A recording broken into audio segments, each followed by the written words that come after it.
Okay, so we'll look at questions 10, 11, and 1 out of 1.7. Which other ones? Are there any more? Any others you'd like me to work through? Okay, well, I'll work through these three, and if we have some more, I can add some more to the list as well. But let's go ahead and start with the first one. This one students just struggle with because of the fractions. In the past, I've had students make mistakes with this one. And remember, these are inequalities, and this is linear. And what makes this linear? Well, we don't have any powers on the x, right? And we don't have any square roots, so this is linear. Our x's are in the numerator. So we're going to go ahead and begin by splitting it up. So I'm going to split this up into individual fractions. I think that's the easiest way to clear them out.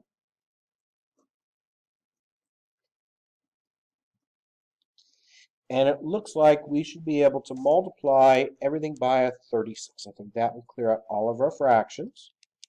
12 goes into 36 3 times. And 36 goes into that 18 twice. So we can use a 36. So we're going to multiply everything by a 36 here. And we'll distribute that through. And when we distribute through, we've got 36 divided by 12. That makes it a 3 times x. That makes it a 3x. 36 divided by 12 is a 3 times a negative 1. That makes that a negative 3. Inequality symbol stays the same. 36 divided by 18 is a 2 times the x. That makes it 2x there. 36 divided by 18 is a 2 times a negative 2. That makes it a negative 4. And 36 divided by 36 is 1. Bless you. So now we'll go ahead and clean this up. And we have now on the left, we've got 3x minus 3 is greater than or equal to 2x minus 3 on the right. Now we'll go ahead and move things around. So I'm going to move that 2x over. And I'm also going to add the 3. And that leaves you with an x. Inequality symbol stays the same. And 3 minus 3 makes it then a 0. Is everyone okay with that so far? So we've got our 0. Now, we need to put this on our number line. So let's go ahead and put this on our number line here. Are we going to use brackets or parentheses? Can someone tell me which one we'll be using? Yep, we'll be using square brackets. Why? Just so we can remember, greater than or equal to, less than or equal to, those get square brackets. Strictly greater than, strictly less than, those get your parentheses. So ours is going to have square brackets. It points to the right. Okay, so that means we're going to be shading out to the right with the square bracket. And then this goes out to positive infinity. And so what's our final answer? Square bracket 0 to positive infinity with what? With parentheses. Is everyone okay with how I did that? Is everyone all right with that? Okay, so we just cleared out our fractions and worked from there. Why did we not have to check regions? This doesn't have a square. We didn't have to factor it. So we don't have to check our regions. There's no regions to check. This is linear. Now the next two that we asked about, questions 10 and 11, those are quadratic. So we're going to have to check regions. So we're going to work with question 10. And we've got x cubed minus 9x squared is greater than 0. So what are we going to try and do first? Well, this is nonlinear. And that should be a 9x squared there. Sorry about that. What are we going to do? It's nonlinear. We're going to have to factor. So what can I factor out? Well, I can factor out an x squared. And that leaves you then with an x minus 9. And you can check your answers in either one of these. Doesn't matter if you use the factored form or the non-factored form. So what are we going to get for the critical points? Well, our first one is x squared equals 0. And what's the only number that I can square and it still be 0? That's going to be 0. So one of our critical points is x equals 0. What about the other one? The other one is x minus 9 equals 0. Moving that 9 over with addition. That gives us then our second critical point to be a positive 9. Is everyone okay with that so far? So we factored out that x squared. We got our two critical points. Now we place our critical points on the number line in the correct order. So we've got 0 and we've got 9. We need to check a number in each of the three regions. So looking at region 1, we need numbers that are less than 0. So how about we pick a negative 1? Because negative 1 is less than 0, isn't it? We need a number now that's between 0 and 9. An easy number to check would be a 1. And then we need a number bigger than 9. So we're going to use a 10. Is everyone okay with how I got my regions and numbers to check? Now we can either, again, check it back in our factored form or just check it back in the original. And it's probably going to be easiest to check it back in our original. So we're going to go ahead and check it in our original now. And we're going to start with x equals a negative 1. And we're going to have to check it in x cubed minus 9x squared is greater than 0. We're going to plug that minus 1 in.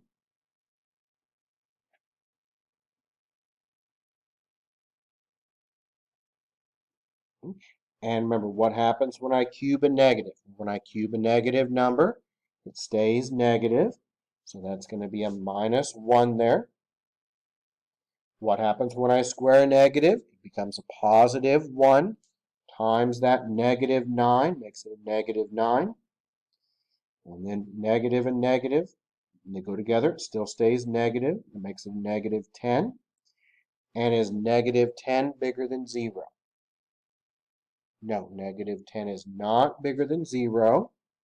So that means this region is going to be false.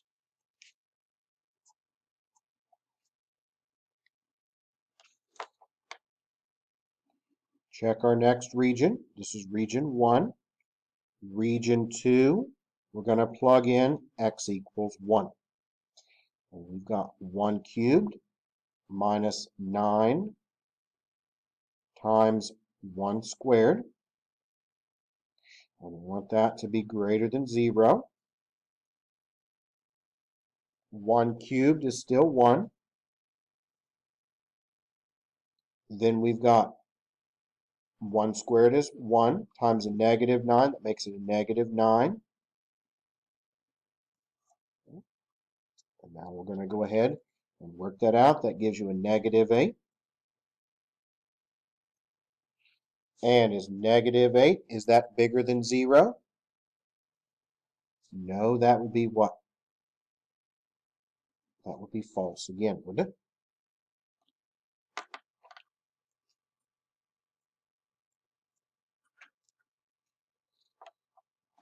Okay, let's try our last number over here. Let's try our 10. Let's double check and make sure I didn't make a mistake. Just make sure I wrote it down correctly, which I think I did, but I always like to double check things. Okay, we factored out that x squared. Okay, I gave you one solution was 0. The other solution was a positive 9. We checked that negative 1. That did not work because when I plugged in negative 1, it came out to be negative 10.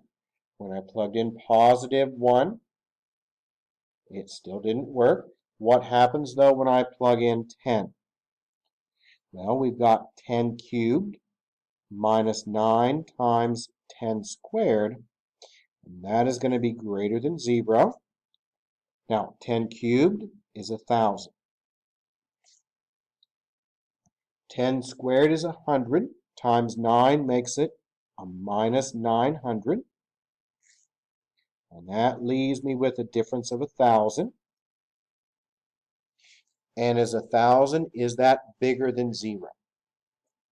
Yes, so that means this case is true here. So where is my answer true at? It's true in this region. We're going to use parentheses. So what would my answer look like then in interval notation? Well, in interval notation, it would be 9 with parentheses, comma, positive infinity.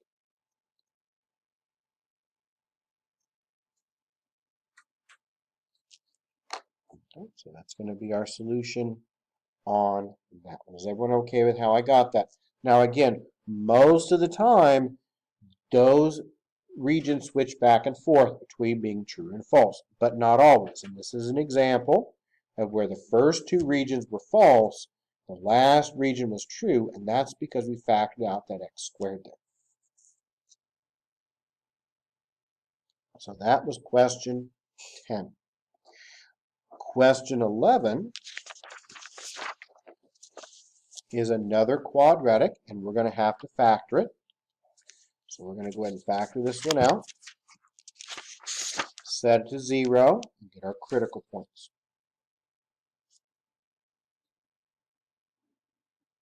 So we now have x squared plus 6x plus 8 is greater than or equal to 0. And this one should factor out nicely. First times the last is an 8. What two numbers multiply together to give me 8? Add together to give me 6. Can someone tell me the two numbers? Multiply to give me 8, add together to give me the 6 there. Yep, 4 and 2. Okay, middle sign's positive, so that means they're both positive. Positive 4, positive 2.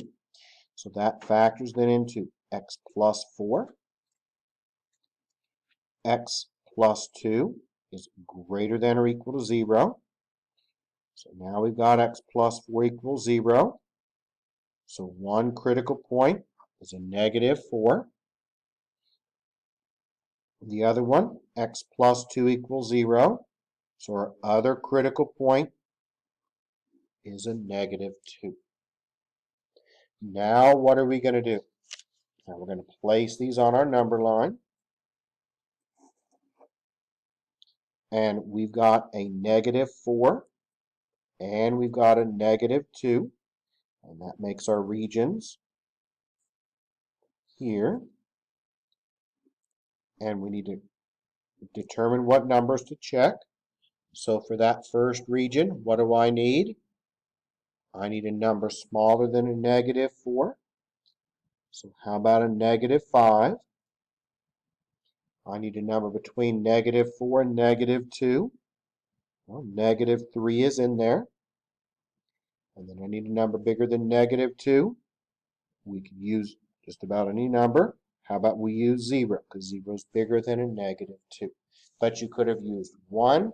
You could have used negative 1 as long as it's bigger than that negative 2.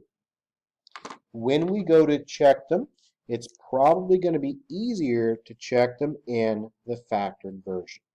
You could check them back in the original or the factored version. This one, though, I think will be easier in the factored version. So we're going to check x equals negative 5. And we're going to check that in x plus 4, x plus 2, greater than or equal to 0. So we're going to plug in the negative 5, and that's minus 5 plus 4, minus 5 plus 2.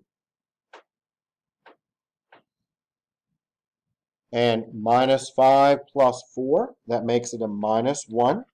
minus 5 plus 2, that makes it a minus 3. Multiplying, that gives you a positive 3. And is positive 3, is that bigger than 0? Yes, it would be. So that means this region, region 1, is now true. What about in the middle? We're going to check a negative 3. So we've got now negative 3 plus 4, negative 3 plus 2.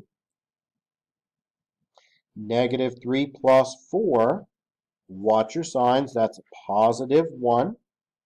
Negative 3 plus 2, that makes it a negative 1. Multiplying, that gives you a negative 1. And is negative 1, is that bigger than 0? Is negative 1 bigger than 0? No. So that would make that region then what? False. Okay, so that means region 2 here is going to be false. What about our last region? Well, we chose to pick 0. It's easy to work with. And we've got 0 plus 4, 0 plus 2. And 0 plus 4 is 4. 0 plus 2 is 2. Multiplying, that gives you 8. And is 8 now bigger than 0? Is that true or false? Is 8 bigger than 0? That would be true. That means my region's true here. Now, square bracket. I want the true region, so that's going to be my edges. And this, remember, is positive infinity. That is negative infinity. So what does it look like now in interval notation? Well, in interval notation, it looks like negative infinity, comma, negative 4 with a square bracket. We use a U for union. Negative 2 to positive infinity with parentheses.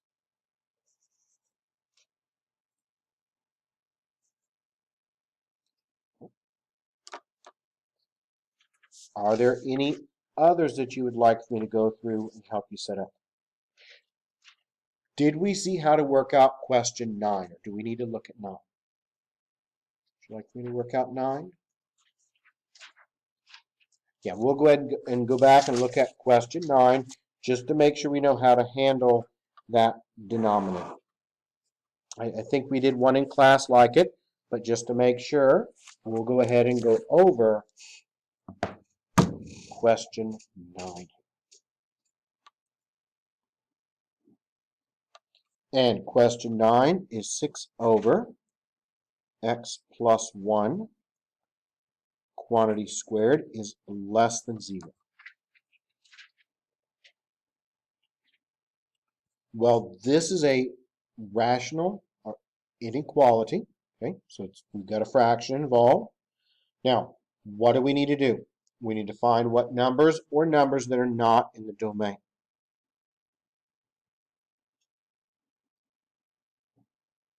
So we'll do that first. What's in our domain? Well, we've got x squared plus 1 equals 0. We can go ahead and take our square root.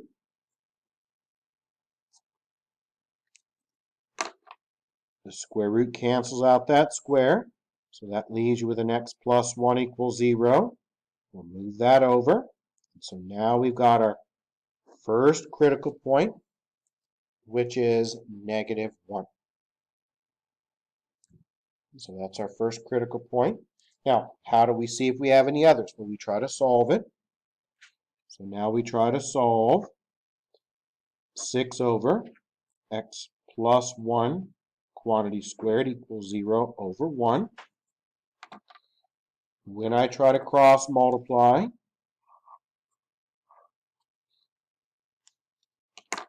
that denominator, which is the x plus 1 quantity squared times 0, well, that stays at 0. And 6 times 1 is 6, and that can't ever happen, so we don't have to worry about that. So we only have one critical point,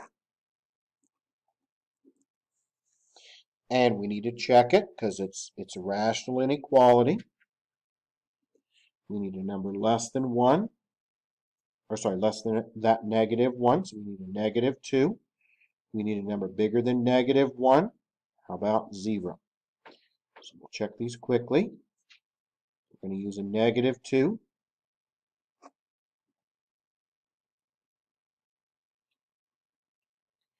And what happens when we square a negative number again? Remember, when we square a negative, it becomes a positive. So that's 6 over negative 1 squared.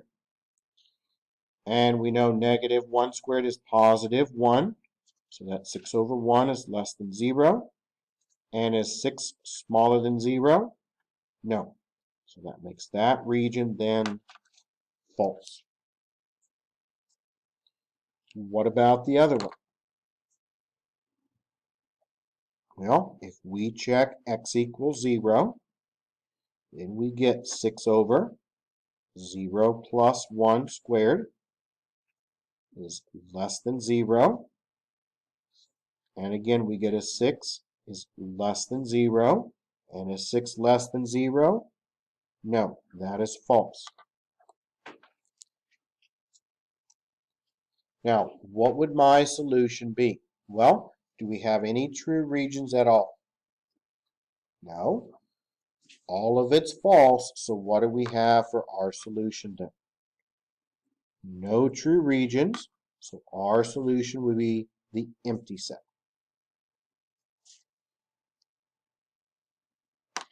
Why is it? Because that way, well, when we square a negative, what happens to it every time? It becomes positive. And there's no way you can square a number and make it now less than 0. It just cannot happen because the square there. So in that case, they're all false, so you get no solution. Any others you'd like me to look at out of 1-7? Then we'll go ahead and begin a little bit of 1-8. Then we'll take a short break. We'll come back and we'll finish up 1-8 and spend the rest of our time working on our practice exam.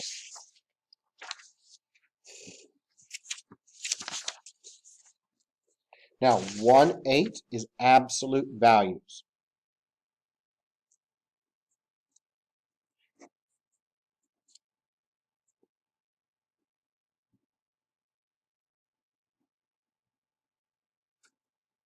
Now, when we talk about absolute values, we're going to be getting two equations. So let's look at a very, very simple one so we understand why we get two equations with two solutions. So let's say I want to solve the absolute value of x equals 8. Now, why are there going to be two solutions? Well, obviously one of them is going to be x equals 8. Why? Because what's the absolute value of 8? The absolute value of 8 is 8. So that one works. Now there is another one. Does anyone know what the other solution might be? Yep, x equals negative 8. Why? Because when I take the absolute value of a negative 8, I also still get a what? Positive 8.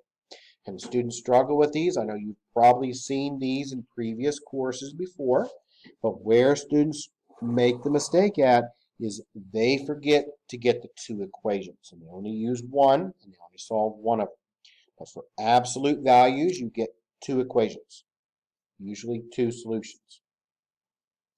So let's now solve a few of these.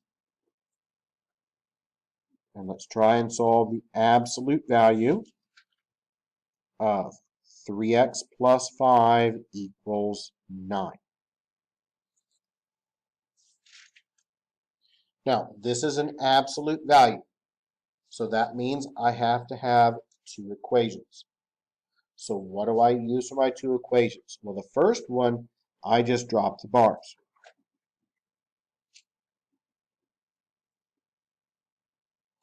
And when I drop the bars, what do I get? 3x plus 5 equals 9. So there's my first equation. Now, what about my second equation? What do I do? All I need to do is make the right-hand side negative.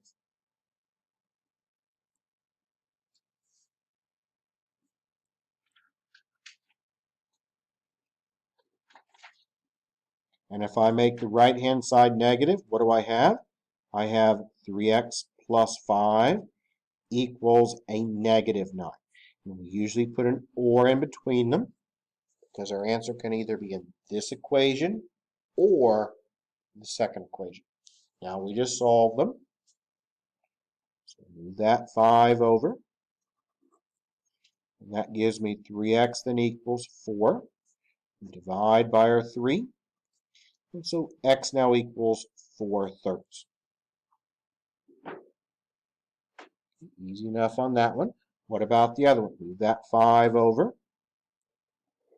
That gives us now 3x equals a negative 14. We'll divide by our 3. And my second solution is a negative 14 over 3. So now we have our two solutions to our absolute value.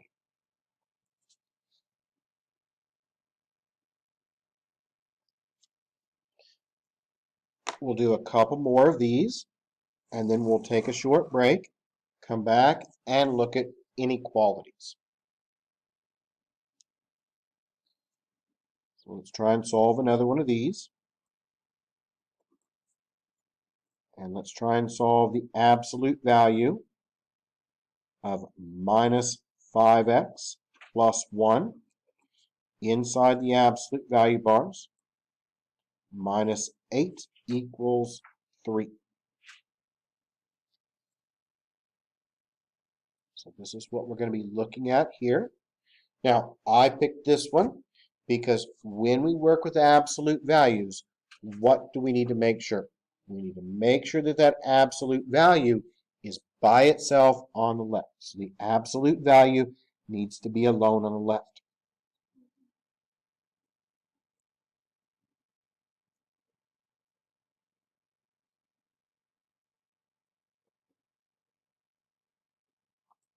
So that absolute value has to be alone on the left. So we need to move that 8 over.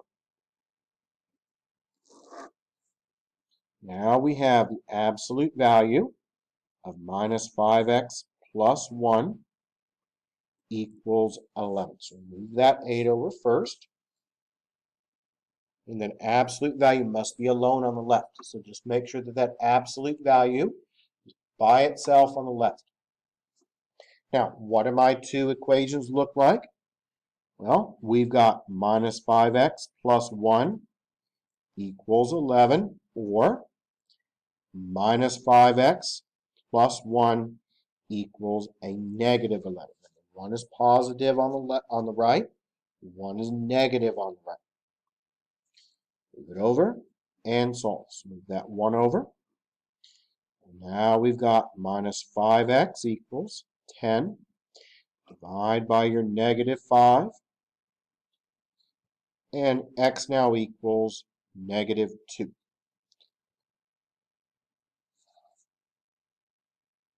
Okay, so there's one of them. What about the other one? Repeat the process. Move that 1 over. And so minus 5 equals now a minus 12.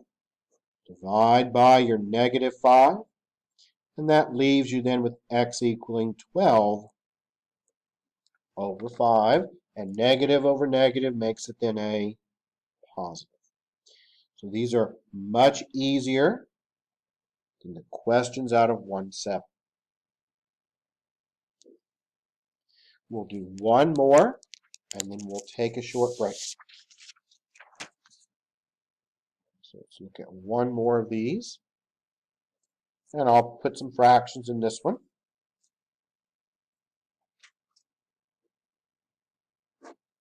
So let's try and solve the absolute value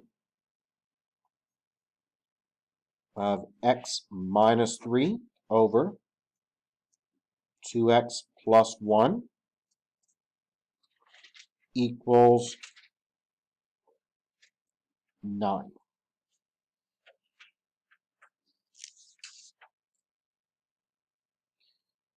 And this is very, very similar to question 3 in your homework. So not much different at all. Question 3 in your homework looks very, very similar to this one. Now, what do my two equations look like? Well, they look like x minus 3 over 2x plus 1 equals 9. Other equation is x minus 3 over 2x plus 1 equals a negative 9. I did not change anything in the middle. In the absolute value, I kept it the same. All I did was made one a 9 and one a negative 9. Now, don't try to make this one more difficult than what it needs to be. We're going to clear our fractions by cross multiplying. So go ahead now and clear your fractions. And that gives you x minus 3 equals 9 times 2x plus 1. All I did there is simply cross multiply. Now distribute that 9 through, and that makes it then 18x plus 9 on the right equals x minus 3 on the left. We'll move that 18x over, and we'll add 3 as well. So doing that, we now have a minus 17x equals, looks like 12 when we add down. Divide by your negative 17. And x now equals negative 12 over 17. That's going to work. What number will not work? What number could not be a solution? Well, the number that cannot be a solution is a negative a half. Because if I use a negative 1/2 in the denominator, that would make it then division by 0. So just make sure you note that, because you can't have a negative a half, because that would give you division by 0. What about the other side? We've got x minus 3 over 2x plus 1 equals a negative 9. Again, we make that over 1, and we cross multiply again. That leaves me now with x minus 3 equals minus 9 times 2x plus 1. Distribute through, and that makes it a minus 18x minus 9 on the right. And on the left, we have an x minus 3. We're going to go ahead and add 18x to each side and add that 3 as well. That leaves you now with 19x equals, it looks like a negative 6. Divide by your 19. And so what's my second solution? Negative 6 over 19.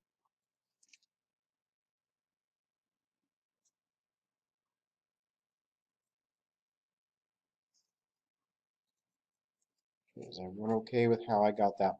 And that is very, very similar to question number 3 in your homework. I think we've got enough time. We'll just do one more quickly here. We have to factor, just to make sure we know how to do one like these. So again, this one is going to be like number 3 in your homework. And we've got enough time. I want to do one more. And this one's going to be like question 6 in your homework.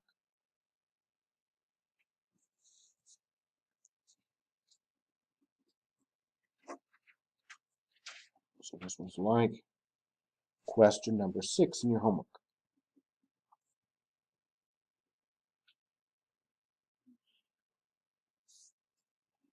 We've got the absolute value, let's say, of x squared plus 5x plus 4 equals 0. Now, why do we only have one equation? Well, we only have one equation because 0 doesn't have a sign with it, does it? Right? So we can't make that 0 positive or negative. 0 is unsigned, and so therefore we can't change the sign, so we only get one equation. What's our equation look like? X squared plus 5x plus 4 equals 0. And we can go ahead and factor this down. We use a 4. And what two numbers multiply together to give you 4? Add together to give you the 5 in the middle now. Multiply together to give you 4. Add together to give you 5. What are we going to use? 4 and 1, right? Because 4 times 1 is 4. And 4 plus 1 is that 5x in the middle. So jumping to our factors, we now have x plus 4, x plus 1 equals 0. So x plus 4 equals 0. Move that 4 over. And so x equals a negative 1. There's one of them. What about the other one? X plus 1 equals 0. Move that over. So x now equals a negative 1.